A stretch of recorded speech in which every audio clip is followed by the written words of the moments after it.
आज पढ़ेंगे हम लोग ट्राइक्सियल शियर टेस्ट के बारे में। इसके पहले हम लोग डायरेक्ट शियर टेस्ट का वीडियो देखे थे। ये टेस्ट क्या है? ये मॉडिफाइड टेस्ट होता है डायरेक्ट शियर टेस्ट का। मतलब ये जो टेस्ट है, तो थोड़ा लिखते हुए जाते हैं। This test is modified form of this test is modified form of direct shear test and may be performed under drained condition। मतलब इसके पहले हम लोग डायरेक्ट शियर टेस्ट में देखे थे कि उसमें जब टेस्ट करते हैं तो हमारा कंट्रोल नहीं रहता है ड्रेनेज पे। मतलब वाटर क्या होता है, सीप आउट होते रहता है, नीचे परमिएबल प्लेट रहता है उसके अंदर। लेकिन इस टेस्ट में हम लोग ड्रेनेज को कंट्रोल कर सकते हैं। मतलब अनड्रेन टेस्ट भी कर सकते हैं और ड्रेन टेस्ट भी कर सकते हैं। अनड्रेन मतलब होता है वाटर जिस टेस्ट से बाहर नहीं आए, और ड्रेन टेस्ट बोलते हैं जिस टेस्ट में वाटर सैंपल से बाहर आने लगता है, उसको हम लोग बोलते हैं ड्रेन टेस्ट। मतलब इस टेस्ट को भी हम लोग ड्रेन टेस्ट के कंडीशन में भी कर सकते हैं और अनड्रेन टेस्ट के कंडीशन में कर सकते हैं। यानी ये जो है मॉडिफाइड फॉर्म है किसका? ड्रेन टेस्ट का। ये मॉडिफाइड फॉर्म है डायरेक्ट शियर टेस्ट का। और इसको हम सभी तरह के सॉइल के लिए यूज कर सकते हैं। जबकि इसके पहले हम लोग देखे थे डायरेक्ट शियर टेस्ट ओनली हम लोग सैंडी सॉइल के लिए अप्लीकेबल होता है, लेकिन ये ट्राइक्सियल शियर टेस्ट ऑल तरह के सॉइल के लिए अप्लीकेबल होता है। It can be used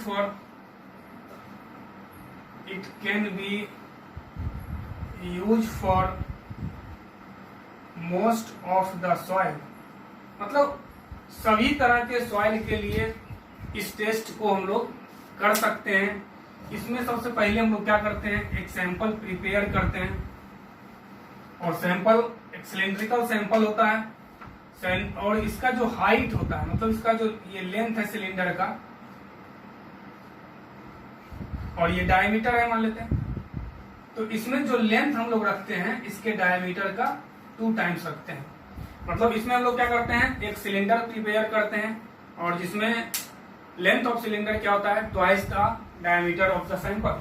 मतलब इस टेस्ट को करने के पहले एक सॉइल सैंपल बनाते हैं, और वो सॉइल सैंपल कैसा होता है, सिलिंड्रिकल शेप का होता है, जिसमें लेंथ डायमीटर के 2 टाइम्स होता है। इसमें 2 स्टेज आता है। जब इसको हम लोग करते हैं तो ये टेस्ट 2 स्टेज में होता है। In this test 2 stage are comes up. In this test 2 stage are comes up. मतलब इसमें 2 स्टेज आता है, स्टेज 1 और स्टेज 2। इसमें 2 तरह का स्टेज आता है। स्टेज 1 को हम लोग बोलते हैं कंसोलिडेशन स्टेज।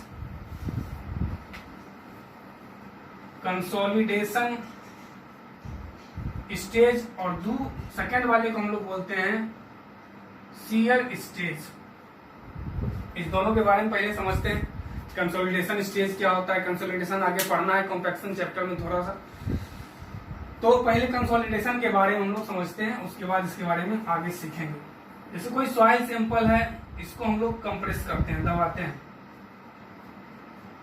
तो जब दबाते हैं तो इसका हम लोग जानते हैं कि सॉइल में वॉइड्स होता है, और वॉइड्स में एयर होता है, वाटर होता है, या एयर या वाटर होता है। उसके अनुसार हम लोग ड्राई, फुल्ली सैचुरेटेड और पार्शियली सैचुरेटेड कंडीशन बोलते हैं। जब सॉइल को हम लोग कॉम्पैक्ट करते हैं तो ये जानते हैं कि कॉम्पैक्शन के कारण इसका वॉल्यूम चेंज होता है सॉइल का। और वॉल्यूम किस लिए चेंज होता है, क्यों चेंज होता है? क्योंकि इसका जो वॉइड्स है उसका साइज क्या होता है, चेंज होता है, घटते जाता है। इसके कारण क्या होगा, सॉइल का वॉल्यूम चेंज होता है। तो घटता है तो इससे क्या निकलता है, या तो एयर निकलेगा और वाटर निकलेगा।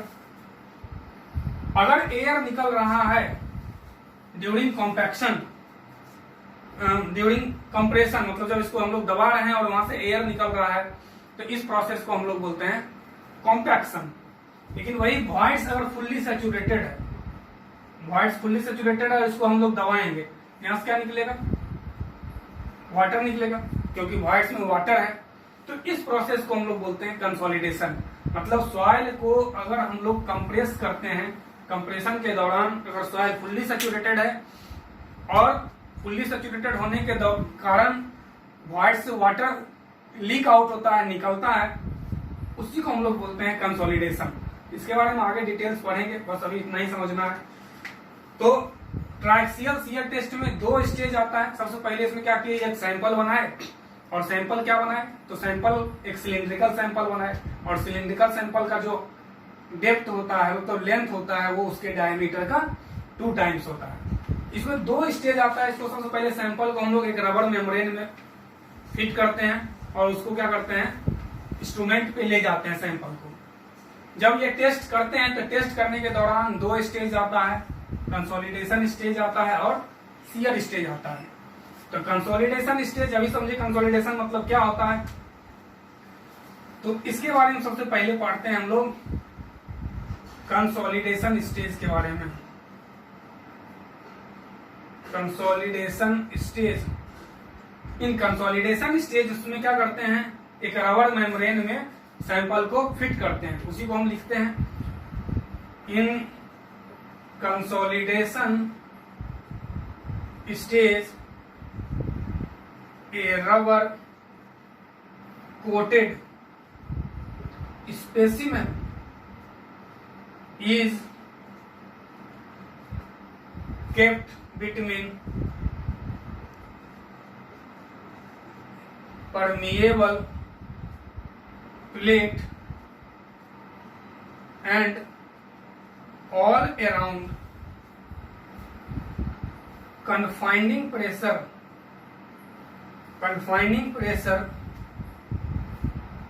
जिसको हम लोग सिग्मा सी या सिग्मा 3 बोलते हैं, सिग्मा 3 के बारे में पढ़े थे, इज अप्लाइड।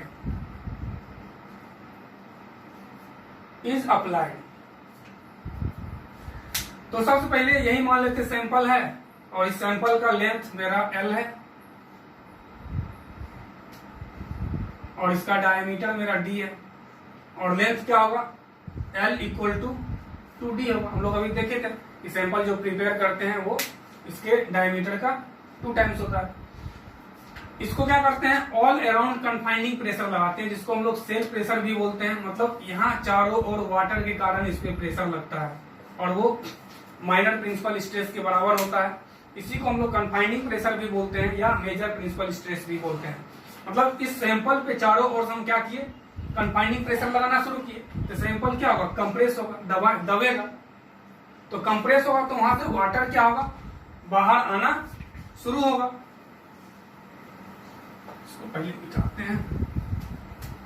जब इसको हम लोग कंप्रेस करेंगे चारों ओर से, सेल्फ प्रेशर लगाते हैं, तो क्या होगा, यहाँ से वाटर बाहर आना शुरू हो जाएगा, और इसका वॉल्यूम क्या होगा, चेंज होना शुरू होगा। मतलब वॉल्यूम इसका धीरे धीरे घटना शुरू हो जाएगा। जब हम लोग सेल्फ प्रेशर लगाते हैं तो वाटर यहाँ से क्या होता है, लीक आउट होने लगता है, स्पीज आउट होने लगता है। और एक ऐसा समय आता है जब वाटर निकलना इस सैंपल से बंद हो जाता है, तो उस समय वॉल्यूम चेंज नहीं होगा। वाटर जब इस सैंपल से निकलना बंद हो जाता है तो मेरा कंसोलिडेशन स्टेज कंप्लीट हो जाता है। Consolidation stage is completed when water is not comes up the specimen। अगर वाटर यहां से निकलना मेरा बंद हो गया इस सैंपल से टेस्ट के दौरान, तो मेरा पहला स्टेज कंप्लीट हो गया, यानी कंसोलिडेशन स्टेज मेरा कंप्लीट हो गया। उसके बाद हम लोग स्टेज 2 का चर्चा करते हैं। स्टेज 2 मेरा क्या है, स्टेज 2 जिसको हम लोग बोलते हैं शियर स्टेज।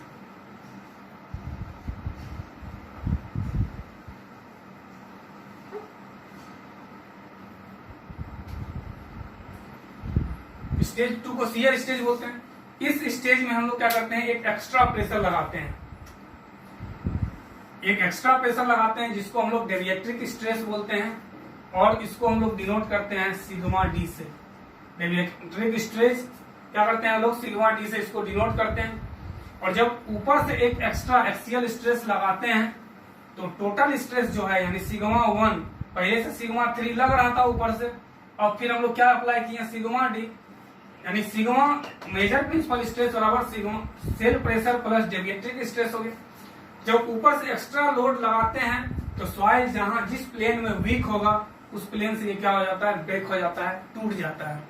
और जिस समय ये टूटा उस समय कितना हमको प्रेशर अप्लाई करना पड़ा ये रिकॉर्ड हो गया, और शुरू में सिग्मा 3 अप्लाई किए हैं, यानी इस सैंपल पे टोटल हम लोग एक्सियल प्रेशर कितना लगाए, sigma 1 equal to sigma 3 plus sigma D.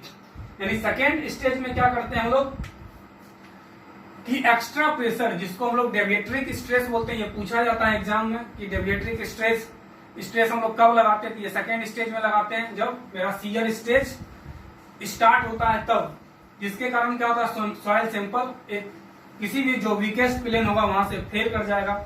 और यही मेरा मोटो है निकालना इस शियर टेस्ट में कि कहां पे सॉइल मेरा फेल हुआ और उसको फेल होने के लिए कितना स्ट्रेस हम लोग को लगाना पड़ा। यानी यहां से हम लोग ये तो रिकॉर्ड हो जाएगा टोटल, और पहले से सिग्मा 3 पता है सेल प्रेशर, यहां से डेविएट्रिक स्ट्रेस कितना हो जाएगा, सिग्मा 1 माइनस सिग्मा 3। ये पूछा जाता है एग्जाम में ऑब्जेक्टिव में, इसलिए इसको याद रखना है कि डेविएट्रिक स्ट्रेस जो होता है वो major principal stress minus minor principal stress, या बोल सकते हैं हम लोग major principal stress minus cell pressure, यानी सिग्मा 3 को हम लोग सेल प्रेशर यहाँ पे बोलते हैं। तो ये हम लोग का था ट्राइक्सियल शियर टेस्ट। इसमें कुछ मेरिट और डिमेरिट है, इसका पहले मेरिट के बारे में हम लोग चर्चा करते हैं। Merit of triaxial shear test, merit